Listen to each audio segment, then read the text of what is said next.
Welcome to Dodgers Daily. I'm Casey Porter. I'm so glad that you decided to tune in. Our MLB Pipeline Dodgers Top 30 Prospects features continues on. This time, the Dodgers' #2 prospect, #1 overall pitching prospect, Bobby Miller. That's our feature today. So a lot to talk about. There's so much talent there in that thunderbolt for right arm of Bobby Miller. But hey, before we get to all that, just a reminder, fans, if you like this video and if you like this kind of content, go ahead and click that like button, leave a comment, tell all your friends about Dodgers Daily. Don't just subscribe, also turn on the notifications. Click that notification bell.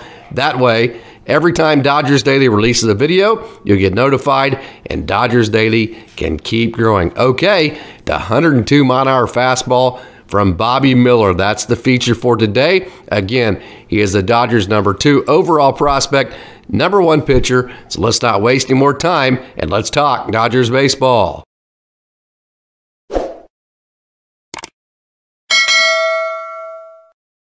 So here we go on our Bobby Miller mission here in our video breakdown.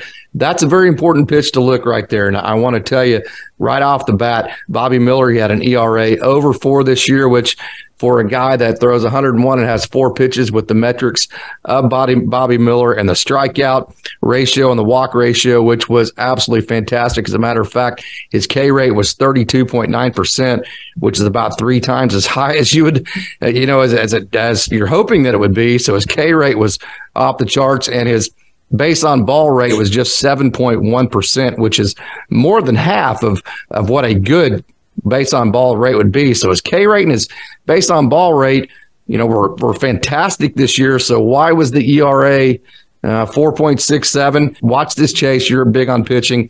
Watch the glove side. When he hits that glove side, there's the pronation goes back towards the arm.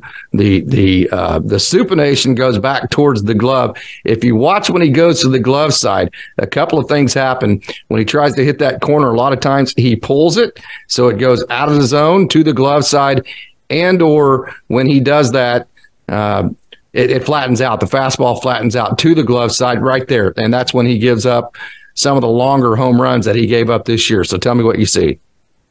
Yeah. And I think it's kind of hard to judge this guy based on his home run rate, because when you're throwing 101 miles an hour, it's pretty easy to make a mistake on the mound if anybody's had any experience doing it. If you're providing 101, from the arm, it barely has to come off the bat for it to be an absolute shot. But at the same time, I think that if he controls these pitches and is able to, dictate where they go in a higher quality manner, and meaning more consistently, I think that you're going to see him be really, really, really successful. Yeah, the thing that I see with him too, whenever he starts the ball off the plate and lets it run back to his arm side, that one right there, when he does that, that's natural to him. That's an 88-mile-an-hour changeup. That's work right there again. But talk about the changeup and the 4 pitches. Yeah, if you look at the changeup, man, that one right there coming in at 89 miles an hour with that much depth and that much movement, that's a high-quality pitch. On top of, his curveball, which is, in my opinion, it's just absolutely disgusting. And I'm not sure velocity-wise what it comes in at, but, man, it breaks, and it breaks hard. He has a lot of really, really good swing and miss stuff, and I think that's going to help him big time. He's also able to miss barrels with these pitches, and really get guys to chase when maybe they aren't the best pitch because of how much he's able to make them move. You recognize the hitter there, Chase? That's KP from Edmond. Polkovich. Oh, yeah. You remember him, don't you? I sure do. Small world, isn't it? It is. He can hit, man. No, man, but like I was saying, I think that if he's able to control these pitches, not only his fastball, but his changeup and his curve a little bit more consistently, he's going to be near impossible to hit. Yeah, no doubt about it. The sky's the limit. So, okay. Let's go back over this. There is that glove side fastball. Boy, I'll tell you what, whenever, to me, his stuff is good enough with the 4 pitches. There's the slider on the outer half. His stuff is good enough to where whenever he doesn't necessarily have to hit the black on, he doesn't have to make great pitches. If he just makes good pitches with his fastball. And there's another thing. See, in AAA, This is AAA right here. They had the automated balls and strikes, and that first pitch that you saw probably would have been called a ball in AA, where it was a strike in AAA, which absolutely helped him. So, talking about the way that he projects his stuff, 4 pitches, pretty big time. We obviously know that. And the 100 plus, he has a lot more to reach back. Plus that changeup, that's amazing. Yeah, man, and I think that something that we haven't even talked about, and this is not even regarding his pitching, but man, the kind of swagger and attitude that he has, he's an emotional guy, and if you've watched one of these episodes before, we've talked a lot about it, and I think that there's upside to that and there's downside to that, because it's, as a pitcher, if you have negative emotion, you're going to have a negative outcome. And I think that's with baseball in general, but especially as a pitcher, you dictate and you control how the game goes. And that's what makes it so hard, but it's also what makes it so fun.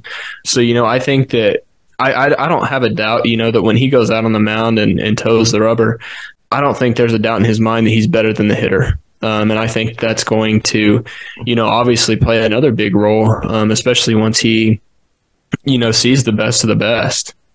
Yeah, I mean, another thing about minor leagues too is that if you have, you're constantly working on all parts of your game to expand. So I think Bobby Miller pretty much knows if you wanted to come out and just kind of throw a bunch of 100-mile-an-hour fastballs that break back into a righty, that tail back into a righty, that he would get a lot of outs. But I think really he's trying to work on that pitch right there, just really trying to command the outer part of the plate. And, that's all what the minor leagues is just trying to figure out exactly what you are, broaden your horizons.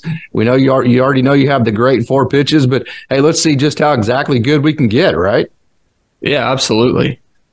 So, kind of talk about some of the things that you see him working on through this video. I think he just has to keep in mind he is good enough, and he's good enough to be successful, at the highest level, and it's almost effortless. You look at that pitch right there, and granted, it wasn't a fastball. I think it was a changeup, maybe. Yeah. But that's still coming in. It's a changeup at 90 miles an hour. I mean, how many people can do that? Yeah, no doubt about it. No doubt about it. Here is Polkovich again. And a lot of people think, just watching the pitch, you've seen it here, quite a bit of video, as good as his fastball is. 100, you saw that pitch there, 100 to 101. Some people think that his fastball is not even his best pitch. They think, some of his secondary is right there. Yeah, and I think if you look at, he has an interesting arm slot. I think that it's not straight over the top. I'd call it a 3/4, probably top of the zone. Probably a high 3/4. And I think that that's what makes his changeup and his curveball so effective and so deadly. He's able to spin that, it's hard to explain if you're not visually seeing it, and have had experience with it. But with that arm angle, you're really able to snap something off, and you're really able to stay behind that changeup and help give it that dive and that movement that you want. And on top of that, he hides the ball really well. I think that's another thing that makes him so good. Right there, you can't see the ball until he's almost at his release point. Yeah. And when that's coming in at 101, you want anything as a hitter that you can to help you see maybe what pitch is coming. But I think that's another thing that he does really well is he hides the ball. Yeah, Rob Walton taught me once, the pitching coach at Oklahoma State, pitched in the major leagues. There's 3 types of separations for a pitcher. You can either drop like Bobby Miller does. So watch the ball drop all the way down to his knee here. Look at that. See that? You can either drop or or some pitchers, they come straight out of their glove and point the ball to center field, right? And then other pitchers, they come straight up whenever they separate. He's definitely a dropper, which means that he has to have a longer stride, which means he's going to be closer to home plate whenever he delivers the ball. So being that dropper type of guy, that also means that he's going to have better extension. Yeah, absolutely. And, when you're hitting 101 and you have that much extension, I can't even imagine how fast it looks. And also, I can't get over his off speed. He has that big fastball. But if you're watching how good he is at breaking off the curveball and how good he is at, getting the movement that he wants with the changeup, it looks like a left-handed slider coming from the right side. That last pitch, don't mean to interrupt you. I wanted to make the point, though, that last pitch. Let me go ahead and rewind that so you can see this. This is where I think he is at his best. Watch this, how he works this back towards his arm side. Watch how he works it off the plate back in and still at 98. That's, to me, right there, that's a pitch. Let me back it up one more time.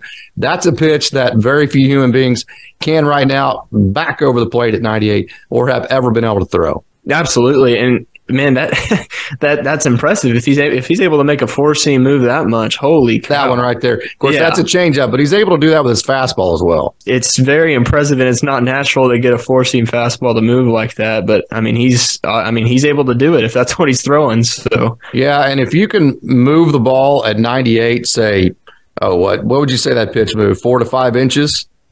I'd say so, probably something close to that. Yeah, and that one right there, that changeup probably move more than that. If you can move a pitch like that, that means that you can start a pitch 4 inches off the plate and move it back to become a strike. That's unhittable. That's absolutely unhittable. Yeah, 100%.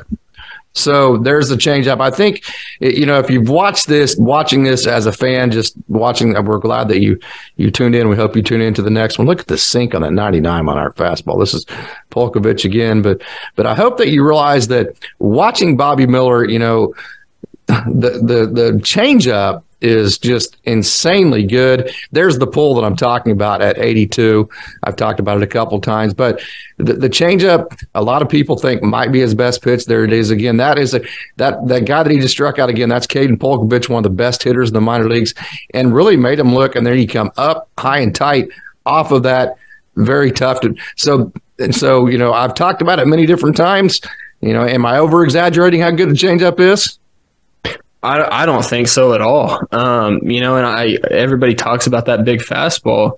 But I think, it's 101, but the reason it's so effective is because he has that 90-mile-an-hour changeup that he's able to use. Right there, sorry, Chase, but right there, that pitch in Double A is called a ball, and because of the ABS, the automatic balls and strikes, it's called a strike in Triple A, which is huge for him because now instead of it being 1 ball, no strikes, which it was in Double A for him all year, now it's strike one for him. Right there, that pitch, that's a ball if that's not an automatic ball and strike call, and that's a big difference for him. And that, to me, that's something that will eliminates the worry of the ERA that was over 4 and gives you a reason why moving forward there is no reason to worry about that.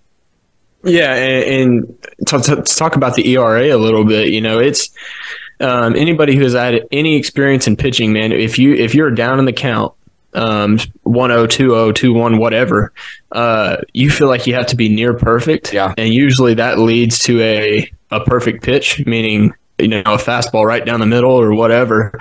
And that may be where those home runs come from is trying to, get back even or get back ahead. And every pitcher is faulty of that.